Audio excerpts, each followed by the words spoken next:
Dans cette fratrie de 4, il y a Alexandre, 14 ans en seconde, qui a un portable depuis la 6e. Son frère Antoine, 13 ans en 3e, qui a aussi un portable depuis la 6e. Joséphine, 10 ans, leur petite sœur, qui n'a pas encore de portable mais espère bien en avoir un pour son entrée en 6e.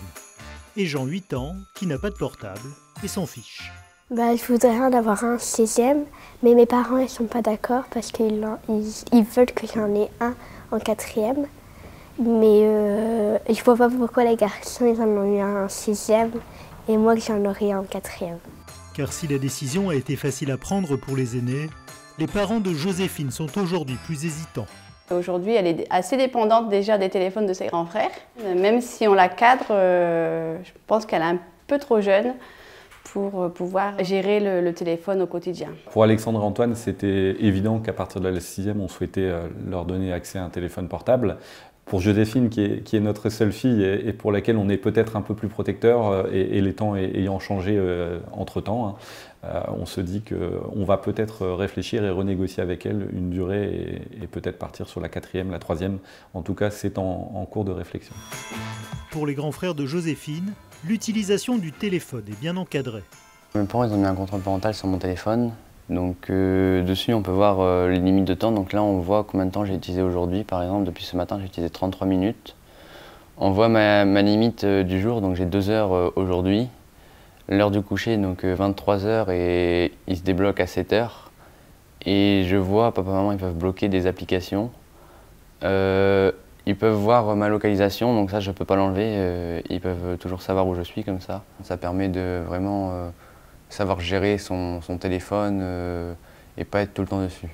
J'utilise la plupart du temps des applications de musique, des jeux, des applications Instagram, Snapchat, WhatsApp, les applications pour discuter avec des amis. J'y retourne pas tout le temps, mais un coup de temps en temps. Donc là, je vais demander si je peux installer une application sur mon téléphone à mon père. Ça me propose 2 choix, donc soit en personne ou soit dans un message. Donc la plupart du temps, comme je suis souvent dans ma chambre ou autre, je demande dans un message. Et là, ça me dit que l'approbation elle a été envoyée. Antoine, tu m'as envoyé une notification pour une nouvelle application ? Oui. Eh bien, on va regarder ça ensemble. Pendant que Jean-François teste le nouveau jeu d'Antoine avant de lui valider, Joséphine tente d'avoir accès au téléphone de l'un de ses frères. Oh non, il n'y a plus la reconnaissance faciale, maintenant il faut faire avec un pouce. Là je suis déçue parce que je peux plus maintenant. Donc du coup, j'ai plus de téléphone pour jouer. Pour elle, le smartphone devra attendre encore un peu. Le smartphone, dès l'entrée au collège, c'est pas du tout obligatoire. On n'est pas du tout obligé de se dire qu'il en faut un. Ça va effectivement dépendre du contexte dans lequel évolue l'enfant, de sa maturité aussi, de ses besoins, parce qu'il peut avoir besoin juste en réalité d'un appareil qui lui permette d'écouter de la musique ou de regarder des vidéos. Donc à partir de ce moment-là, une tablette par exemple ou un ordinateur familial suffit. Il peut avoir besoin de téléphoner, mais il existe des téléphones à clapet qui sont encore présents et qui sont très bien et très efficaces.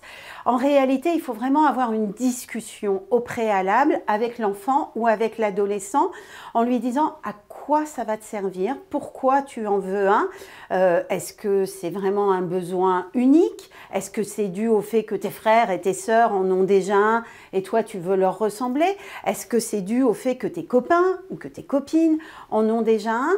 Donc tout ça c'est dans le dialogue et vraiment dans l'accompagnement que ça va se mettre en place. Il n'y a rien d'automatique dans tout ça, il y a vraiment le besoin de construire quelque chose ensemble. L'objectif d'un bon contrôle parental, ce serait normalement d'amener et de la sécurité et de la liberté.